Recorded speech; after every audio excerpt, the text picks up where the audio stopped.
What's up, YouTube? Welcome back to the channel. My name's Dustin.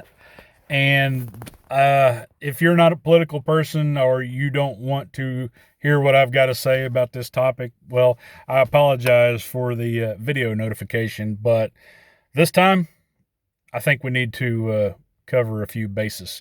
There is so much misinformation out there by the left that it's absolutely sickening.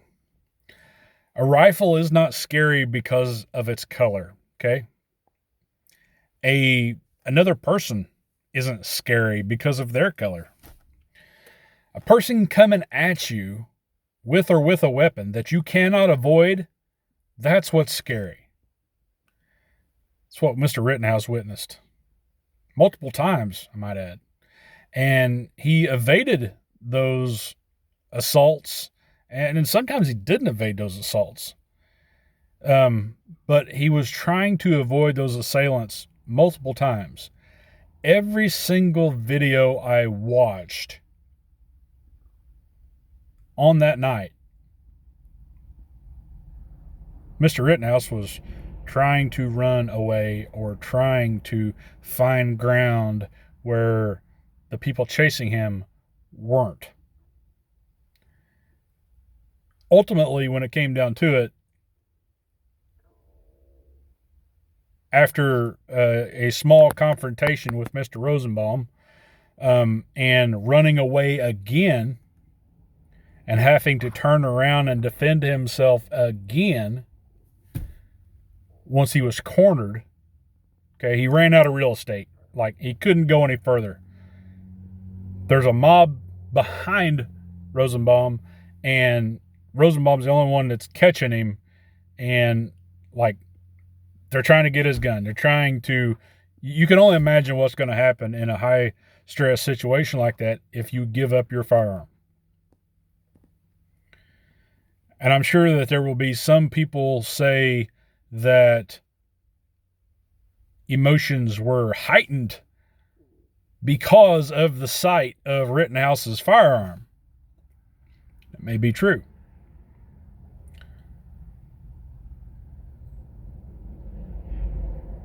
But when it comes down to it, there is no arguing that an AR style rifle is the paramount for self-defense. It's quick, it's high capacity, it's relatively high power, and when it comes down to it, it's a fine choice for self-defense. So, you can't really say that, well, he should have had a pistol. That would have been, he could have hid that and he, might not have got attacked. Who knows?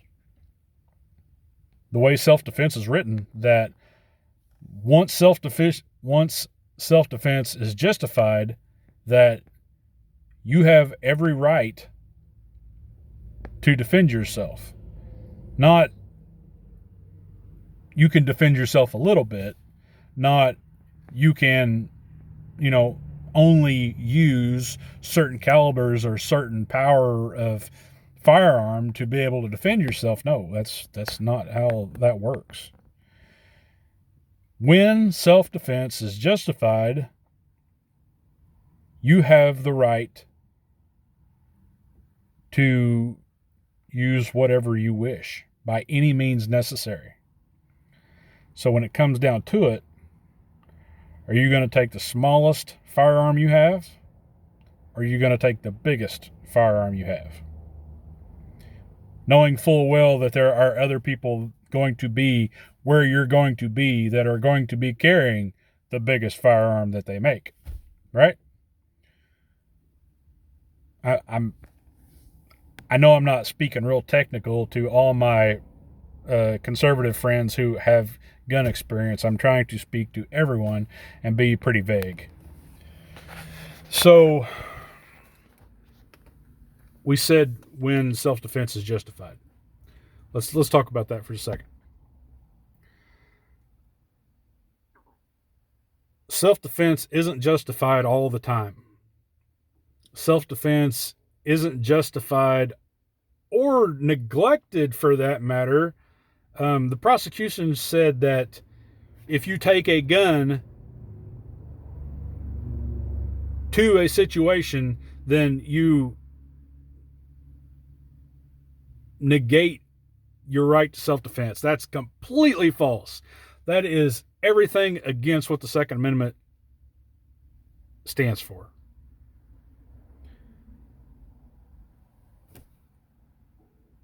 Self-defense isn't based on your location either. It doesn't matter what state you're from. It doesn't matter your history either. It doesn't matter what you did an hour ago or a year ago or anything else.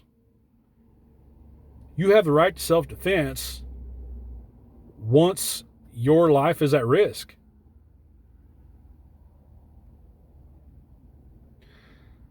In all three scenarios, Mr. Rittenhouse was either cornered, running away, or like out of space to run. Okay. He'd run so hard or for so long he stumbled and fell in the middle of the street and was overcome by the mob that was attacking him. At that moment, self-defense was justified. And at that moment, if you watch the video, Kyle turns and shoots from the hip. Okay. His rifle is not shouldered like the prosecution goes on and on and on about. No, he didn't shoulder his rifle. You don't have time to shoulder your rifle. In a high-stress situation when self-defense is justified, you don't get the opportunity to A, have good shooting form, B, aim, and C, decide to, well, I'm just going to wound this guy. No, you don't get that opportunity. It's every second that you give up,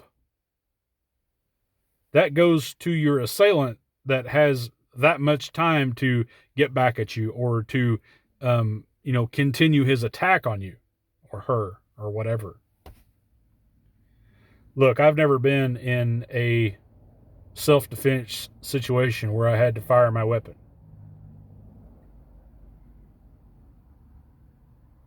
In most cases, showing your weapon in a self-defense scenario is enough to stop an assailant.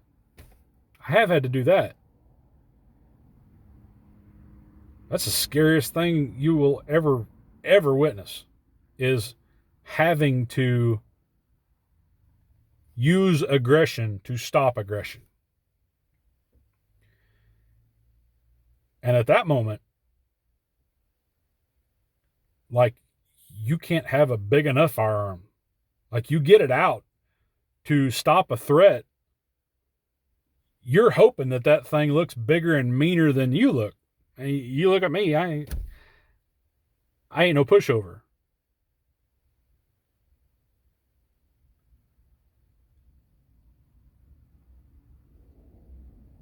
Anyway, leave your comments down below. I'm very happy that the judicial system actually worked this time and that Mr. Rittenhouse gets to enjoy the rest of his life. For the people of Kenosha, I hope you have a peaceful evening. I know you're not going to. But hopefully those 500 National Guardsmen that are supposed to be there keep things quiet over the next week and things can calm down a little bit. All this goes back to the liberal media fueled ignorance that was allowed to happen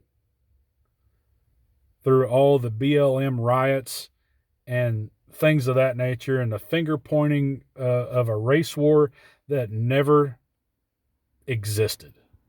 It was all made up and fueled by the media and all the terminologies that they use on a daily basis.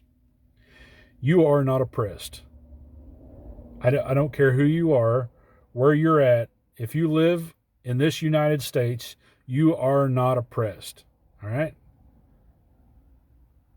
You have full ability to get out and better yourself every single day. And if you don't do that, well, that's on you. It's not based on where you live. It's not based on the color of your skin. It's based on your ability to be a better person than you were the day before. And if you keep neglecting all those opportunities that you have every single day, well, that's you oppressing yourself, not a big brother.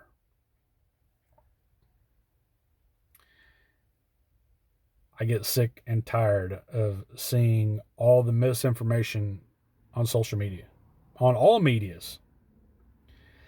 And I will say this. Now that self-defense was justified all 3 times, and Mr. Rittenhouse has a clear record, I hope that he goes back. I hope that he lawyers up, and I hope every single one of you news anchors, news outlets, professional athletes, singers, actresses and actresses, and what have you, that attacked and called Rittenhouse a white supremacist and a rioter, and that he was a murderer, and all those things that sabotaged that young man and tried to strip away his God-given right. And self-defense in this country is a God-given right. It's one of the few God-given rights that you actually have. All of you who drug that young man through the mud owe him retribution.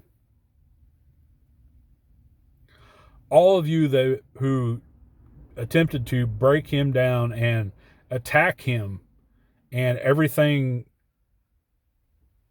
that he's about, you basically tried to destroy a human being.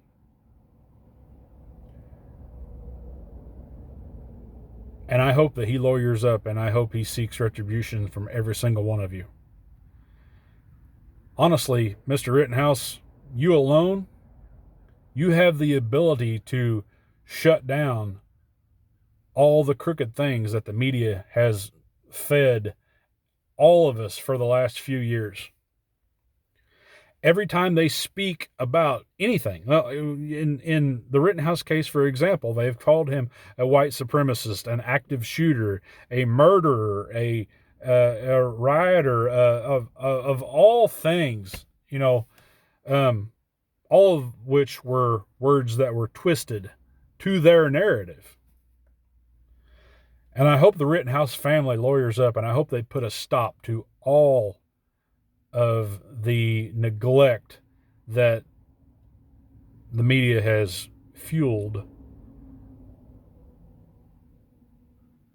on all levels. It's not left versus right. It's not black versus white. It's